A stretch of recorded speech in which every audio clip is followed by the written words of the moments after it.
আসসালামু আলাইকুম। আমরা এখন আছি উৎমাশরীতে, একদম উত্তরবঙ্গের শেষ প্রান্ত থেকে এখন আসছি আমরা বাংলাদেশের শেষ প্রান্তে। খুব সুন্দর একটা জায়গা। এখন আমরা বাংলাদেশ ক্রস করে বর্ডারে চলে আসছি। দেখেন কত সুন্দর একটা জায়গা।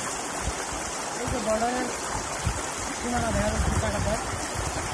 আমরা এখন পাথরের উপরে আছি।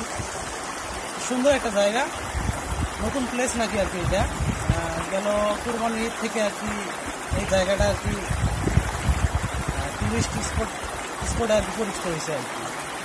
আপনারা চাইলে এখানে আসতে পারেন, ঘুরতে পারেন। বড় কষ্ট হলো সবগুলা পাহাড় ওই দিকে, এই যে পাথর কয়েকটা গড়ে গড়ে গড়ে গড়ে বাংলাদেশে আসছে।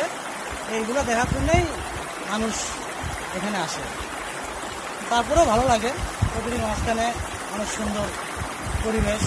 যদি পানির শব্দ পাচ্ছেন কি সুন্দর, পানিগুলো আসতেছে ভারত থেকে, অবশ্য টিপ করে পানি আসতেছে।